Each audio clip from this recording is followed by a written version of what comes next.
ইসলামী ছাত্র আন্দোলন বাংলাদেশ ঢাকা মহানগর পূর্ব শাখা কর্তৃক আয়োজিত আজকে এই ছাত্র সম্মেলনের সম্মানিত সভাপতি, সর্বস্তরের ইসলাম প্রিয় দেশপ্রেমিক ভাইয়েরা আমার, ইসলামী ছাত্র আন্দোলন সাহাবাদের অনুসরণ,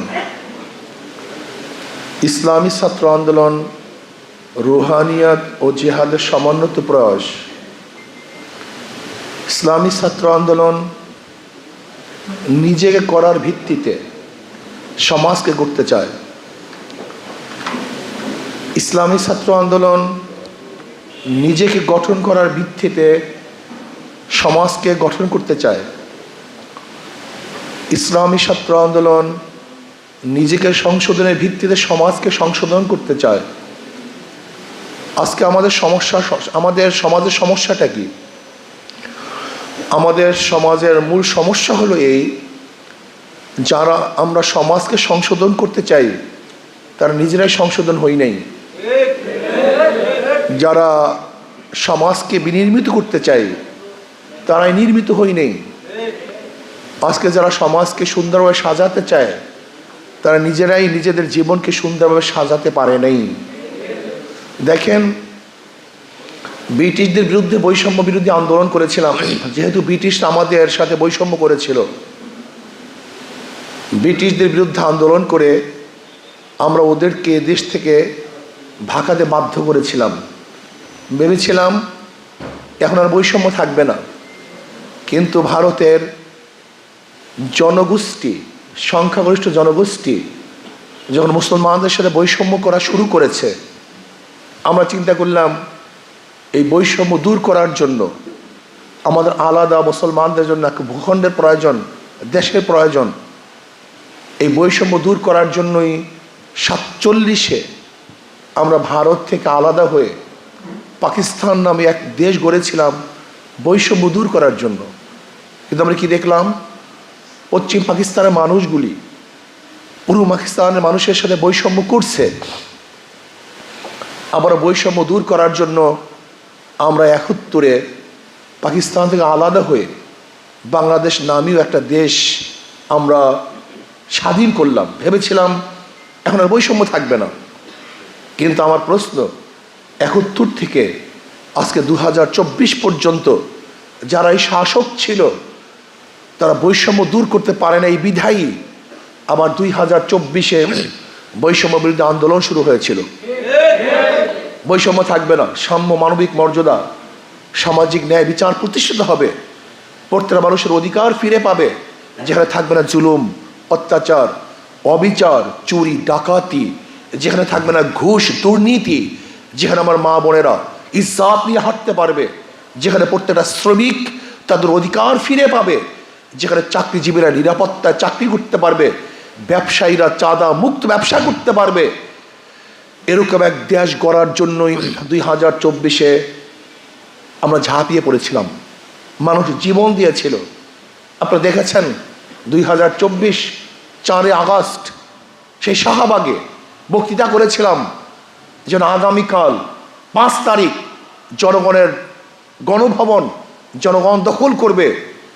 4 তারিখ বিকেলে বক্তৃতা করেছিলাম, আল্লাহর কি কৃষ্মা, সেই 5 তারিখই আমরা গণভবন দখল করতে পেরেছিলাম। ভেবেছিলাম বৈষম্য দূর হবে, মানুষ শান্তি পাবে, মানুষ মুক্তি পাবে। কিন্তু এবার কি দেখলাম? এই 5 তারিখের পরে আবারও চাঁদাবাজি, আবারও দখলদারি, আবারও গুন্ডামি, আবারও অবৈধ হত্যা। ঢাকা ইউনিভার্সিটিতে অবৈধ হত্যা হয়েছে, বিচারবিহীন হত্যা হয়েছে। আজকে মা বোনেরা ধর্ষিতা হচ্ছে। গিয়ে দেখেন থানাগুলিতে মিথ্যা মামলার পাহাড়। শুধু মিথ্যা মামলায় নয়, হাইকোর্টের জাস্টিস ইজ লাশে থাকা অবস্থায়ও তার বিরুদ্ধে মামলা হয়। আপনি চিন্তা করতে পেরেছেন দেশ কোথায় চলে গেছে? এর কারণটা কি? আজকে দেশকে ধ্বংস করার জন্য চক্রান্ত চলতেছে। সচিবালয়ে আগুন, এই আগুন পরিকল্পিত আগুন। এই আগুন জানতন আগুন নয়, পরিকল্পিতভাবে আগুন লাগানো হয়েছে। বিগত সমস্ত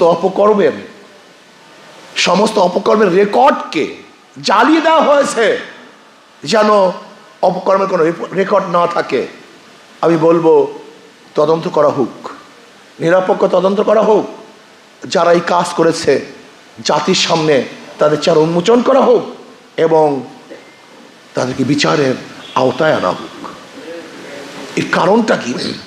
দেশ নিয়ে ষড়যন্ত্র, মানুষের জীবনযাত্রার মান খুবই খারাপের দিকে চলে যাচ্ছে। আজকে দ্রব্যমূল্যের গতি প্রতিদিন ঊর্ধ্বগতি, মানুষের জীবনযাত্রার অবস্থা খুবই খারাপ। এর কারণ হলো এই, মাদার গাছ লাগিয়ে আমের আশা করা যায় না। তেঁতুল গাছের মাধ্যমে মিষ্টি ফলের আশা করা যায় না। চোর ডাকাত দুর্নীতিবাজের মাধ্যমে দেশ দুর্নীতি মুক্ত করা যায় না। সন্ত্রাসের মাধ্যমে সন্ত্রাস মুক্ত দেশ উপহার দেওয়া যায় না। শুধু চেহারার পরিবর্তন হয়েছে। আগে চুরি করেছে লেন্টু, এখন চুরি করে ফেন্টু। আগে চাঁদাবাজি করতে কেন্টু, এখন চাঁদাবাজি মিন্টু। শুধু চেহারার পরিবর্তন হয়েছে, লেকিন চাঁদার পরিবর্তন হয়নি, দুর্নীতি পরিবর্তন হয়নি।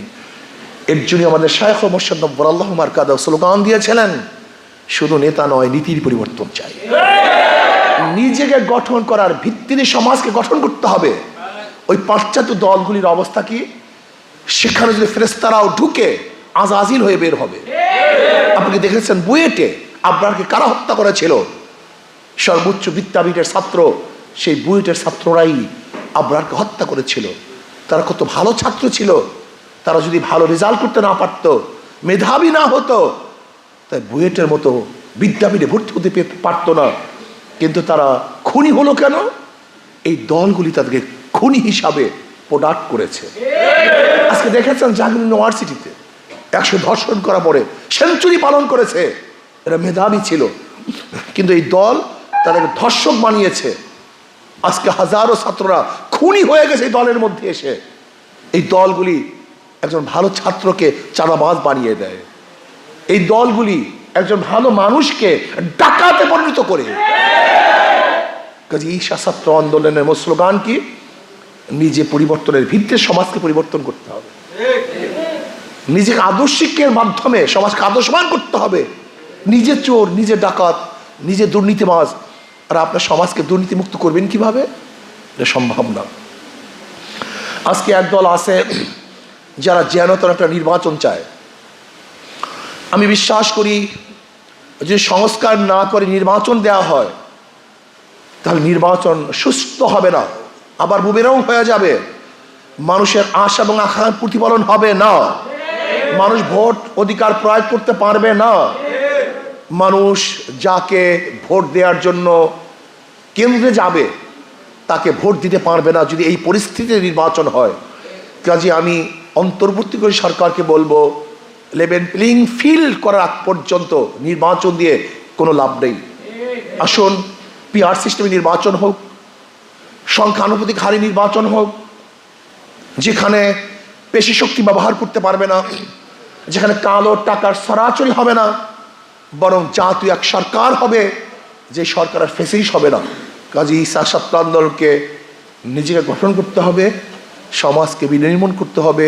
আল্লাহ আমাকে এবং আমাদের সবাইকে ইসলামী হুকুমত কায়েমের ভিত্তিতে কল্যাণমুখী এক সমাজ কায়েম করার তৌফিক দান করেন।